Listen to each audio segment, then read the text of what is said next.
Welcome to the video explaining the writing paper for the new SPM exam. The aims of this video are to give an overview of the writing paper, to give specific detail about the different writing tasks, and to provide some ideas about how writing can be practiced in class. First of all, a quick reminder of the four components of the test. Reading and use of English, 1 hour 30 minutes. Writing, 1 hour 30 minutes. Speaking, 13 minutes approximately. And listening, 40 minutes approximately. Each component is equally weighted, i.e. it is worth 25% of the total exam mark, and the exam as a whole is targeted principally at B1 to B2 on the CEFR, although it will report performance from A2 to C1. The writing paper has 3 parts. Each part requires candidates to complete a different type of task. In part 1, candidates write an email of around 80 words in response to input in the question. In part 2, candidates write an essay of between 125 and 150 words. The input in the question contains bullet points that candidates have to respond to. In part 3, candidates must choose one question to answer from a choice of 3. The possible text types in this part are a report, a review, an article, or a story. They then write an extended text of 200 to 250 words. The difficulty of the tasks increase as the paper progresses. Part 1 is the easiest and Part 3 is the most difficult. This is reflected in the number of words that is required to answer each part.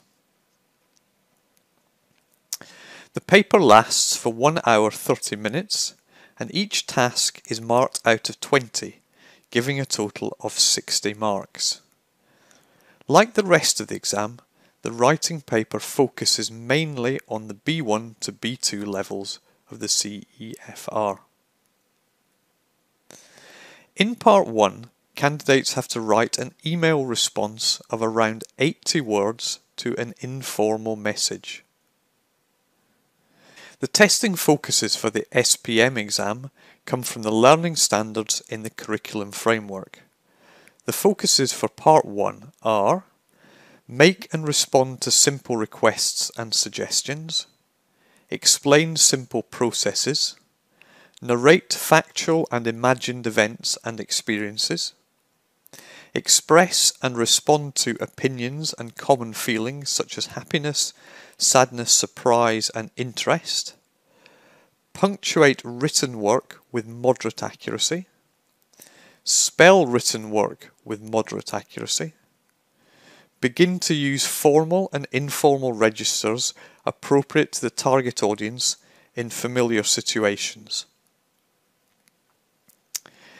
Here is a sample part 1 task. Please take a few moments to read this. Remember, you can pause the video if you need more time.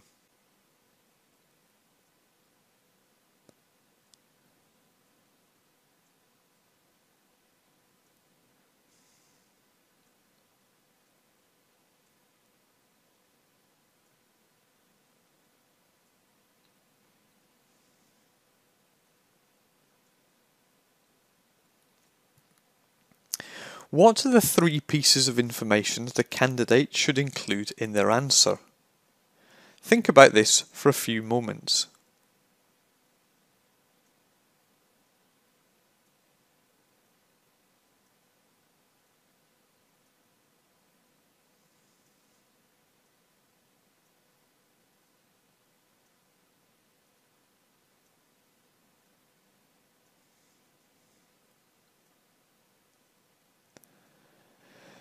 They are: where shall we go? What can we do there? What should we bring? It is important that candidates can identify this information from the question. It is therefore recommended that you practice this with pupils in class with sample questions. Ask them to underline the 3 key pieces of information to include in their answer before they begin planning and writing. Every answer that candidates produce in each part of the writing paper is marked in 4 categories: content, communicative achievement, organisation, and language. Candidates are given a score of 0 to 5 in each category to add up to a maximum of 20 points. We shall look at the marking scale in more detail later. In Part 2, candidates have to write an essay of between 125 and 150 words in response to an input text with 3 bullet points. These 3 bullet points must be addressed in the answer, and candidates should give reasons for any statements that they make. The testing focuses for Part 2 are: explain advantages and disadvantages of ideas, plans or arrangements. Explain the main points for and against an idea or argument. Express and respond to real or imagined opinions and feelings. Organise, sequence and develop ideas within a text of several paragraphs on familiar topics and some unfamiliar topics. Punctuate written work on a range of text types with reasonable accuracy. Spell written work on a range of text types with reasonable accuracy. Use formal and informal registers appropriate to the target audience. This is a sample Part 2 task. Please take a few seconds to read it.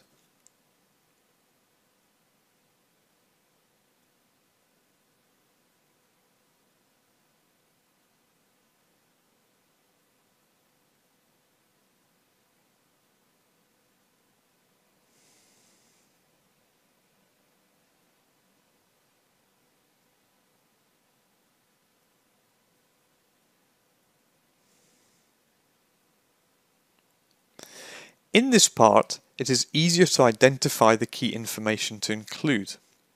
It is highlighted by the bullet points. However, it is important to stress that candidates must use all 3 of the bullet-pointed notes, and they must give reasons to support their point of view. Now, let's focus on the marking scale for Part 2. As previously mentioned, each part of the writing paper is marked in 4 categories: content, communicative achievement, organisation, and language. There are 6 bands from 0 to 5 for each category. Here you can see the top 2 bands for Part 2, bands 4 and 5. A strong candidate of B1 or above would expect to get these bands in this part of the paper. Please spend a minute reading the criteria for achieving a band 5 in each of the 4 categories.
Let's look at each of these categories individually.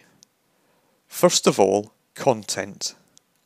The initial content descriptor says that all content is relevant to the task, so candidates must use the information given in the bullet points and anything else must be relevant to these. And the next descriptor says, target reader is fully informed, which means that the candidate should address all the points in the task clearly.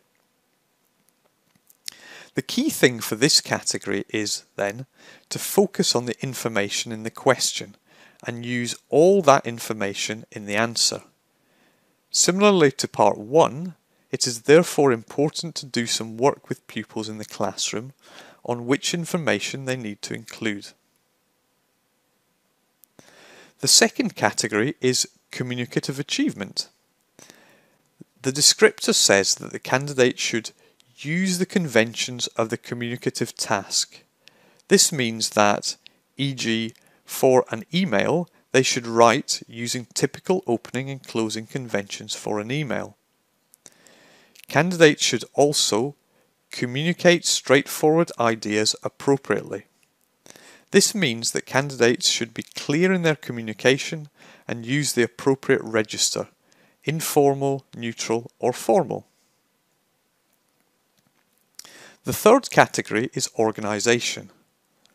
The key here is for a text to be well organised and coherent, and this will require accurate punctuation, the use of paragraphs, and cohesive devices such as adverbs, e.g., however, therefore, first of all, next, pronouns, e.g., it, that, those, and conjunctions, e.g., and, but, so.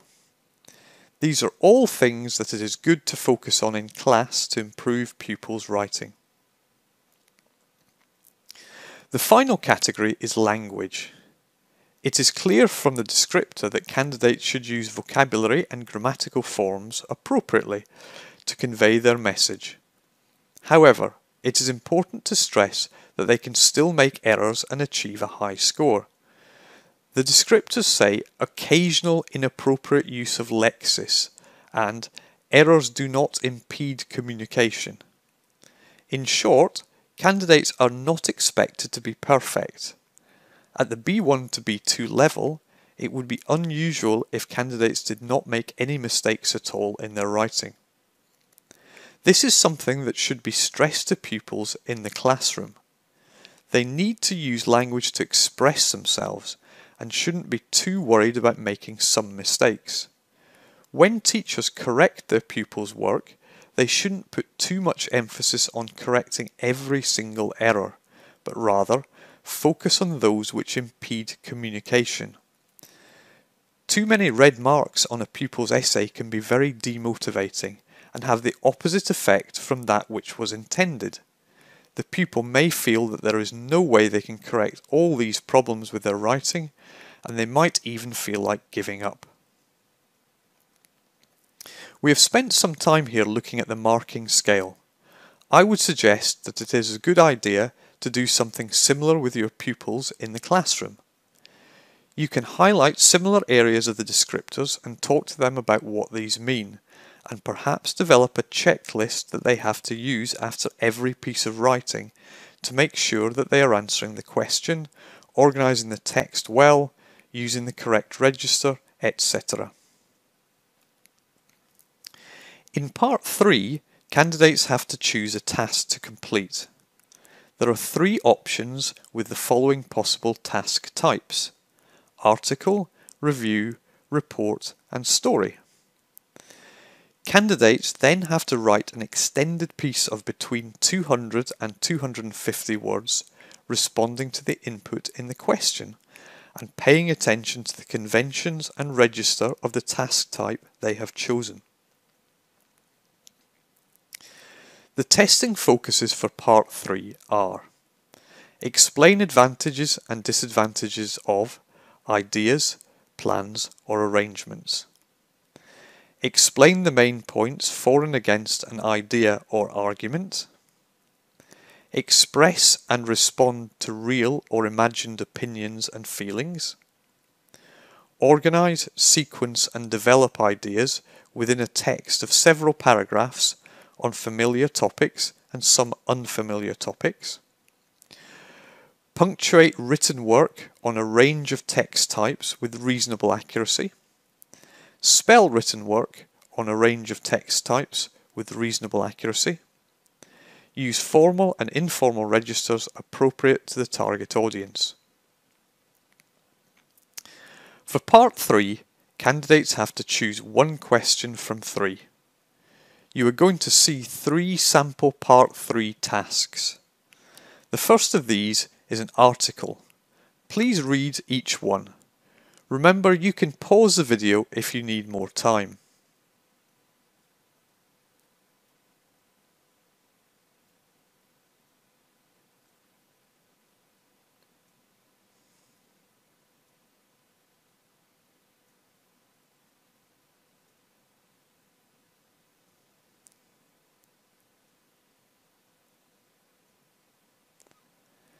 This is the second sample task, a review. Again, please read it.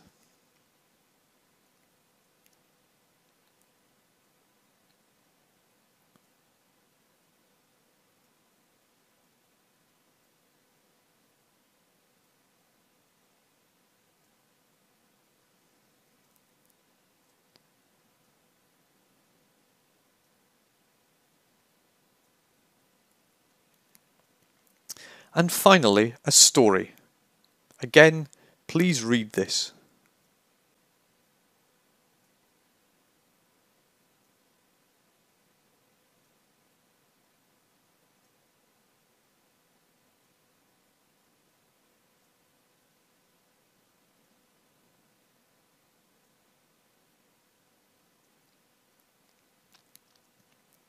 As in parts 1 and 2, it is important for candidates to identify the key information to include in their answer. As well as this, teachers should also do some work on common conventions of the text types. For example, in reviews, the first paragraph normally introduces the film or book and gives general information. Then the next paragraph looks at the positive aspects, and the third paragraph may mention some things the reviewer doesn't like. Finally, there would be a summary paragraph, perhaps with a recommendation to see the film, or maybe not to bother. Now, I would like you to pause the video and with a pen and piece of paper, answer the questions on the screen to find out how much you remember about the writing paper.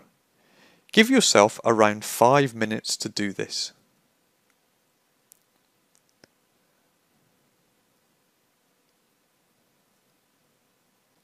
Let's have a look at the answers. Question number 1, an easy one to start with. There are 3 parts to the writing paper. 2, the paper lasts for 90 minutes or an hour and a half. 3, in part 1 candidates write an email and in part 2 they write an essay. 4, in part 3 candidates choose one from 3 options. The possible text types are article, review, report and short story. It is a good idea for teachers to introduce their pupils to all the different text types and their conventions, including emails and essays from parts 1 and 2. 5. Yes, of course they can. It would be too much to expect candidates at this level to write perfectly or even near perfectly. Therefore, it is suggested that teachers do not place too much emphasis on correcting errors in the classroom, but focus more on helping pupils express themselves coherently in their writing. 6. Again, the answer here is yes. If pupils understand what is required of them when producing pieces of writing, they are more likely to improve as there is a clear goal to achieve. This kind of thing can also be motivating and help pupils take control of their own learning. In this final section of the video, I will suggest some activities that you can use with your pupils to practice key skills for the writing paper in the SPM exam. As previously mentioned, An important thing for pupils to be able to do in the SPM writing paper is to identify what information they need to include in their piece of writing. I would suggest working with sample writing tasks in class to familiarise pupils with the format and make them aware of what is required in their answer. If there are no sample tasks available, teachers can write their own using the tasks in this presentation as a basis. First of all, ask pupils to read the sample task and have them answer a few questions about it, e.g., how many words do you have to write, who are you writing to, what kind of text are you writing, e.g., email, letter. Then ask pupils to read the task for a second time and underline any key information that they must include in their answer. It may help to give them a clue as to how many pieces of information they have to identify, e.g. tell them that there are 4 key things to underline. Then they can check their answers in pairs before you check with the whole class. This kind of activity is something which should be repeated various times during the year with the different parts of the paper so that pupils can get a feel for the kind of tasks that they will have to complete, understand how to identify information to include in their answer, and begin to think about how their writing can be organised. As an extension activity, pupils could write sentences including the information that they have identified. Then, you could ask them to turn these sentences into a complete text to answer the question. As mentioned earlier in this presentation, it is a good idea for pupils to be familiar with what examiners are looking for in the writing paper. It is suggested, therefore, that pupils do some work with marking scales in the classroom. First of all, show the pupils the marking scale and explain what it is. Ask them to read it and have them answer some simple questions, e.g., how many categories are there, what is the top band? Next, to focus them on the marking criteria, give them a gap fill in which they have to search for the words in the marking scale to complete the descriptors. Once complete, spend some time with them checking they understand what these mean and what the implications are for their writing, e.g., the organisation of their work is important and they should use paragraphs, adverbs and conjunctions to improve this. Finally, based on the marking criteria that you have been studying, you could develop a checklist for writing that pupils have to complete after every piece of writing they do. One way of doing this with a stronger class would be to give pupils the first few points on the checklist, and then in pairs or groups they could add 2 or 3 more to complete it. Before taking the SPM exam, it is important that pupils understand the conventions of the different kinds of writing that they will be expected to do. One way of doing this is by looking at examples and asking pupils to deconstruct them. First, ask pupils to read the text and answer some general questions, e.g., who is it addressed to, is it formal or informal? Then they underline any conventions at the beginning and end of the text, e.g., hi so-and-so, kind regards. Check with the whole class. Next, they should read the paragraphs in more detail, and in pairs decide what the purpose is of each paragraph. For weaker groups, you could give them a list of purposes on the whiteboard and they have to choose. With stronger groups, they should write the purposes themselves. Check with the whole class and start to build a kind of checklist on the whiteboard with the key conventions and the purposes of each paragraph. Finally, you could ask pupils in pairs to write their own information sheet entitled, for example, How to Write an Email, which they can keep for reference. We have come to the end of the video on the writing paper of the revised SPM exam. In this video you have seen an overview of the writing paper, studied specific details about the different writing tasks, and been introduced to some activities to practice writing in class. We hope this has been useful for you, and that it will help you prepare your pupils for the SPM exam.